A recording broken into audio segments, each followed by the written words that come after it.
मित्रों, बागेश्वर धाम सरकार जी इन दिनों कुछ ज्यादा ही चर्चा में है और YouTube, फेसबुक समेत कई सोशल मीडिया प्लेटफॉर्म्स पर छाई हुई हैं, क्योंकि इनके अंदर जो खासियत है वह किसी चमत्कार से कम नहीं है।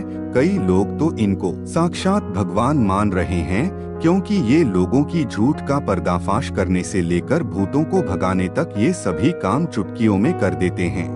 और अब तो मनोज तिवारी से लेकर अमिताभ बच्चन जी और यहाँ तक कि मोदी जी इनके फैन हैं। कहा तो यहाँ तक जाता है कि बागेश्वर सरकार का एक अदृश्य सेनापति है जो भूतों को भगाने में इनकी मदद करता है। तो क्या है बागेश्वर सरकार की असली सच्चाई? तो आइए जानते हैं इस वीडियो में। मित्रों, यूथो हमारे देश में कई बाबा आए और गई हैं। कई सारे लोगों ने उनके आश्रम में माथे देगे, यहाँ तक कि बड़े बड़े फिल्मी सितारों ने भी इनके दरबार में अपनी हाजिरी लगाई। लेकिन इस समय जो प्रसिद्धि बागेश्वर महाराज जी को मिल रही है वह आज तक किसी को नहीं मिली है। लंबे लंबे बालों वाले माथे पर चंदन और अक्सर सिर पर पगड़ी बांधे नजर आने वाली बागेश्वर धाम सरकार जी की बात ही कुछ और है। और इस चीज का सबसे बड़ा सबूत बड़े बड़े फिल्मी सितारों का इनके दरबार में आगे उनके प्रवचन और गीत सुनना है। चाहे मोदी सरकार के सभी दिग्गज नेता मनोज तिवारी हो या फिर साउथ इंडियन फिल्म इंडस्ट्री के सुपरस्टार सुमन तलवार, जिन्होंने बागेश्वर धाम आकार बाबा के नाम पर ठुमके भी लगाए हैं और हाथ जोड़कर नमस्कार भी किया। और सभी के महानायक अमिताभ बच्चन जी, जिसमें वह बैठकर बाबा के गठन का आनंद ले रहे हैं। लेकिन मित्रों, यह एक रात का चमत्कार नहीं है, बल्कि इसके बीच एक ऐसे बच्चे की कहानी छुपी हुई है जिसके संघर्ष के बारे में जानकर आपके भी होश उड़ जाएंगे। हजारों की संख्या में लोग अपनी मनोकामनाओं को पूरा करवाने और अपनी तकलीफों को दूर भगाने के लिए बागेश्वर धाम के दर्शन के लिए पहुंच जाते हैं। और ये सब कुछ मुमकिन हो पाया है बागेश्वर धाम जी के चमत्कारों की वजह से। कहा जाता है कि स्वयं हनुमान जी की कृपा बागेश्वर बाबा के ऊपर बनी हुई है और उन्हीं की असीम शक्तियां हैं जिनकी सहायता से बागेश्वर धाम सरकार किसी के भी मन की बात को जान लेते हैं और उसकी बताने से पहले ही कागज पर उसकी समस्याएं लिख देते हैं, जिसके कई सारे प्रमाण आपने इनकी वायरल वीडियो में देखे होंगे। स्टेज पर आकर जब कोई अपनी परेशानी बताता है तो बागेश्वर महाराज पहले से ही लिखे हुए पर्ची को पढ़ने के लिए कहते हैं, जिसे देखकर भक्तगण पूरी तरह से आश्चर्यचकित रह जाते हैं, क्योंकि उन्होंने अभी तक अपनी दुखों को और परेशानी को बाबा को बताया भी नहीं था। उससे पहले ही उनके बारे में बाबा पर्ची पर लिख चुके थे, जिसके बाद बाबा सभी के सामने परेशानियों का हल बताते हैं और भक्तों को यह विश्वास दिलाते हैं कि उनकी परेशानियां दूर हो जाएंगी। लेकिन मित्रों, आपको बता दें कि बागेश्वर धाम काफी सख्त मिजाज के भी है, क्योंकि अगर कोई इनके सामने झूठ बोलता है या फिर गलत नियत के साथ अपनी इच्छाएं लेकर पहुंचता है तो यह उसकी पोल खोलने में भी कोई कसर नहीं छोड़ते। लेकिन ज्यादातर इनके पास परेशान लोग ही आते हैं। इनमें से कुछ लोग वो होते हैं जिनके ऊपर किसी भूत प्रेत का साया होता है, लेकिन बाबा के सामने आते ही वह भूत प्रेत का साया भी चुटकियों में भाग जाता है, क्योंकि इनके ऊपर हनुमान जी की असीम कृपा है। वो कहते हैं ना कि भूत पिशाच निकट नहीं आवे, महावीर जब नाम सुना दे दो। तो हनुमान जी के परम भक्त बागेश्वर सरकार जी का असली नाम पंडित धीरेन्द्र कृष्ण शास्त्री है, लेकिन लोग इन्हें बागेश्वर धाम महाराज और बागेश्वर सरकार के नाम से जानते हैं। पंडित धीरेन्द्र कृष्ण शास्त्री जी का जन्म 4 जुलाई 1996 को मध्य प्रदेश के छतरपुर जिले के एक छोटे से गांव गड़ा में हुआ था। यह एक बहुत ही गरीब पंडित परिवार से ताल्लुक रखते हैं। बागेश्वर सरकार ने अपने एक इंटरव्यू के दौरान बताया था कि जब वह मात्र 9 साल के थे तब उनका मन बालाजी महाराज की सेवा में लग गया था। इन्हें हनुमान जी की भक्ति और उनके प्रेम के सिवा कुछ भी नजर नहीं आता था। बागेश्वर महाराज जी का कहना है कि हनुमान जी की भक्ति और उनकी गाढ़ी साधना का ही परिणाम है कि उन्हें ऐसी सिद्धियां प्राप्त हुई है जिनकी वजह से वो लोगों की सहायता कर पाते हैं। असल में उन्होंने अपनी शुरुआती शिक्षा अपने दादाजी के साथ रहकर प्राप्त की थी। कहा जाता है कि इनके दादाजी भी अपने समय के बहुत बड़े विद्वान शास्त्री हुआ करते थे। और उन्हें भी दिव्य शक्तियां प्राप्त थी। इनके दादाजी भी दिल्ली दरबार लगाकर लोगों की समस्याओं का हल करते थे। तभी से उन्होंने अपने दादाजी को अपना गुरु मान लिया और उनसे ये सारी चीजें सीखने लगे।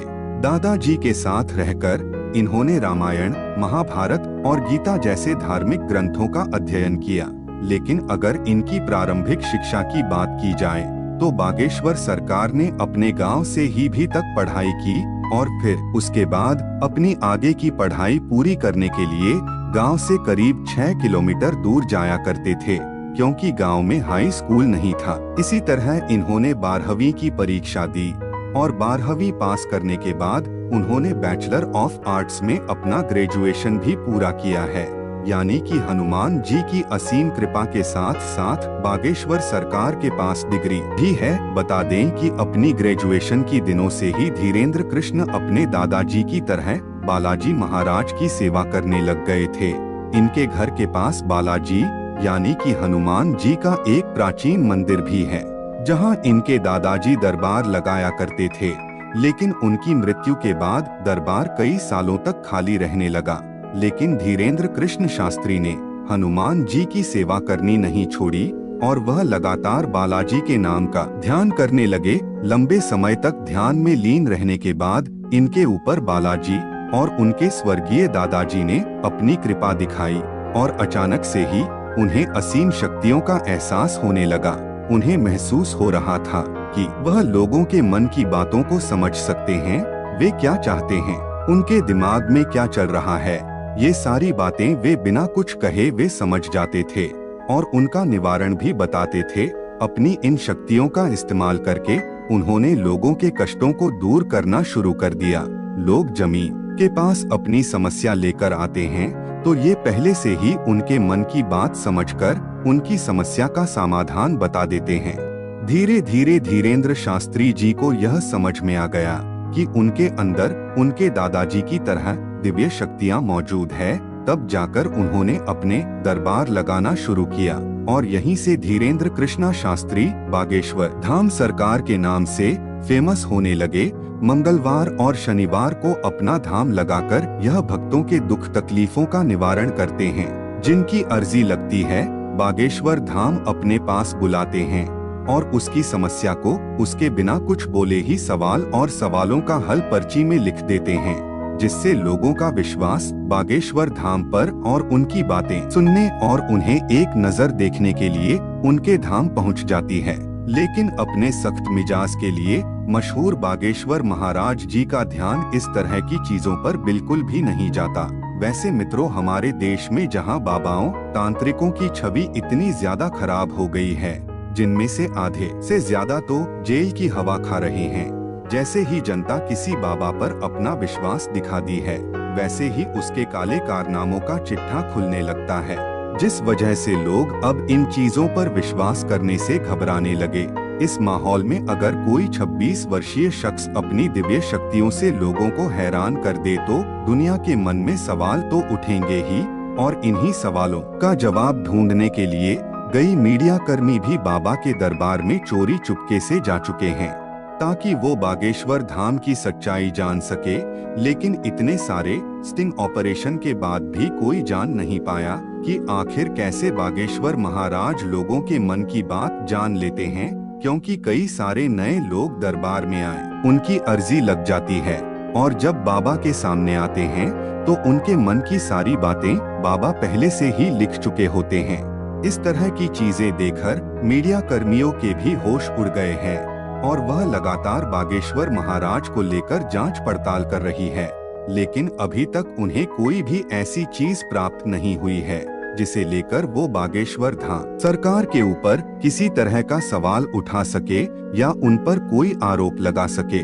लेकिन बागेश्वर महाराज के भक्तों का मानना है कि बाबा के पास कोई ना कोई रहे हैं, जिसके पास शक्ति जरूर है, जिसकी सहायता से भूतों प्रेतों को डराकर भगा देते हैं। और भक्तों का यह कहना है कि जिस किसी का भी भूत बाबा ने भगाया है उसे आज तक कोई परेशानी नहीं हुई है। तभी तो इनके दरबार में लाखों लोग आते हैं, नहीं तो आज के समय में किसकी पास इतनी फुर्सत है कि वह किसी बाबा के दरबार में जाकर उसकी प्रवचन सुने। तो ये रही आज के वीडियो। उम्मीद है आप लोग को वीडियो अच्छी लगी। अगर वीडियो अच्छी लगी तो मेरे चैनल सब्सक्राइब करना मत भूलना। धन्यवाद।